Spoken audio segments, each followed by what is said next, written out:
روجه ماتي په ټیم کې ځان له دعا غواړئ. سوال درته کوم، منت درته کوم، اوس پکې زه یو څو نوجوانان پاسوم وایي نن نښمه روجه ده، تا په دې 8 روجو کې ماښام دعا کړې، چېرته سم ناسې د دعا په اراده ناسې چېرته. او صحیح حدیث دی د نبی علیه السلام چې د روجه ماتي په ټیم کې الله د روجهدار دعا نه رد کوي. دا سیده اسمان ته خیږي، سیده پردې نشي کنټرولولی. د دې دعا استقبال کیږي په اسمان کې چې د روجه ماتي په ټیم کې روجهدار دعا. د خدای بندیانو، مونږ د سموسو نه او د پکوړو نه او د بریانو نه او د شربتونو نه یو وزګار. د روجه ماتي په ټیم کې په تندر دا ارسوله ایستی و نخوري، خو کېنه وایه یا الله نن نښمه ورځ ده، نن نښمه روجه ده، ما ته غالبا 21 ورځې وایي پاتې دي چې د اختر سار شو بیا ماښام شو. الله وایي دا اعزاز اوس نشته. د اختر په ماښام دعا غواړه، الله وایي دا اعزاز پرون ختم شوی. دا د پرونه پورې ومړه، دا پرون و چې ستا د خولې نه به بدبویي راتله، ما ته د مشکو نه غوره وه، ختمه شو. هغه ورځې درنه روجهداره لاړې، هغه ورځې خو ته اوده وي، هغو په سموسو په کوړو کې درنه لاړې، هغو درنه په شربتونو کې لاړې. نو دا قیمتي ټیم دی، قیمتي. بچو تم دعاګانې کوي، الله حافظان او عالمانې کې، الله پراخ رزق راکړي، الله مشکلات میں حل کې، الله غربت میں ختم کې. دا داسې قیمتي ټیم دی، دا داسې مزه یې کوئ. دا صحیح حدیث دی چې دغه ټیم کې الله دعا قبلوي. ټوله ورځ روجه ده، وایي یا الله یا الله یا الله زما دا دعا قبوله کړه. الله وایي قبوله مې کړله.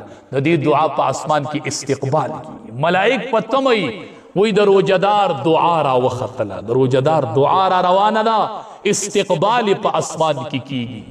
ستا خو د الله په نزد ډېر لوی مقام دی. دا ته څه کوې؟ ځان له لازمي طور خفیه طور ځان له کښېنئ او دعا غواړئ. دا ډېر قیمتي ټیم دی، دا په دې کې مزه یې کوئ، دا په دې کې مزه یې کوئ، دعا غواړو. چونکې دا عشره یو ورځ پکې پاتې ده، دا د رحمت عشره و، دا بله عشره چې ده دا د مغفرت ده. په دې کې به الله خلق بخي، هسې نه چې دا 20 ورځې دا 10 ورځې نورې تېرې شي او الله ونه بخي چېرته. یا الله یا الله مونږ ټول وبخه، الله مونږ بې بخنې مه پرېږده، مسلمانان یو. الله ستا د یرې روجه ده، الله ستا د یرې اوبو ته نه لاس کو، ستا د یرې خوراک ته نه لاس کو، ستا د یرې الله هر چا ته وایو چې اني صائم زه روجهدار یم. الله ستا یو حکم ژوندی کو. او یا الله مسلمانان خو یو، کلمه خو ویلې ده الله، مسلمان په صف کې ولاړ یو، الله مونږ وبخه، الله مونږ وبخه. استغفار پکې ډیر کوشش کوئ په دې اخیره عشره کې. سید الاستغفار، د ټولو استغفارونو سردار، استغفر الله الذي لا اله الا هو الحي القيوم واتوب الیه. استغفر الله الذي لا اله الا هو الحي القيوم واتوب الیه. دا پکې په مخه وایه، په مخه چې سړی روجهداري وي. استغفر الله، زه بخښنه غواړم د هغې ذات نه الحي القیوم چې همیشه ژوندی دی، دا ټول نظام برابر کړی دی.